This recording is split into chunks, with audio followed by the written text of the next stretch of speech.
5 personnes d'une même famille sont mortes en début de semaine dans l'effondrement d'un immeuble de la Casbah d'Alger, cité millénaire classée au patrimoine mondial de l'UNESCO, mais qui tombe en ruine. Après la stupeur, très vite, les habitants ont exprimé leur colère vis-à-vis des pouvoirs publics. Reportage. La Casbah, quartier mythique d'Alger. Une ancienne médina millénaire, classée patrimoine mondial de l'UNESCO. Et pourtant ici, chaque maison, chaque ruelle ne tient qu'à un fil, à peine retenu par une poutre ou un échafaudage de fortune. Pour Bilal, y vivre, c'est prendre un risque tous les jours. Son immeuble est dans un état de délabrement avancé, des sols émaillés de trous béants jusqu'au plafond.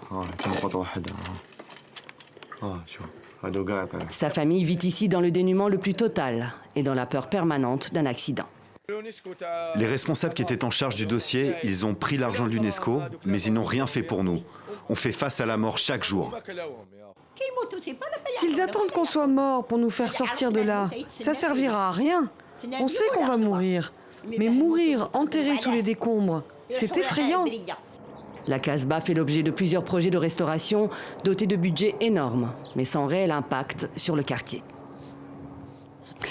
Ils ont pris l'argent de l'UNESCO et ils n'ont rien fait pour nous. Khaled Raheni, justement, où sont passées toutes ces subventions ?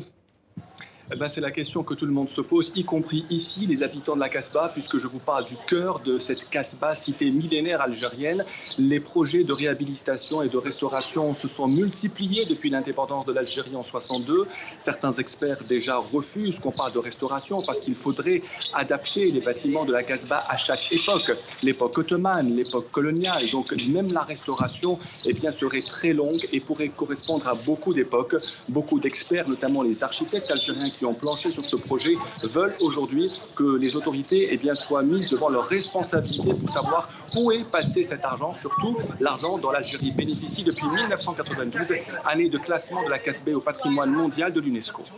Khaled, il y a une autre polémique. La réhabilitation de la Casbah a été confiée à Jean Nouvel. Là encore, les habitants ne comprennent pas pourquoi il faut faire appel à un architecte extérieur, aussi prestigieux soit-il.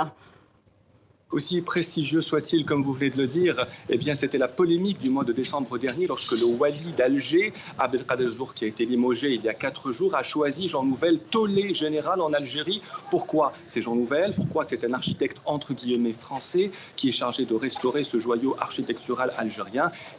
Un collectif d'architectes algériens ont signé une déclaration commune pour dénoncer le choix de Jean Nouvel et pour que ce soit des architectes algériens qui s'occupent de la Casbah d'Alger, car l'autre question qui avait aussi dérangé les Algériens et les architectes, c'était combien sera payé ce grand architecte algérien, ce grand architecte français, alors que les architectes algériens avaient accepté de travailler gratuitement pour ce grand projet de rénovation.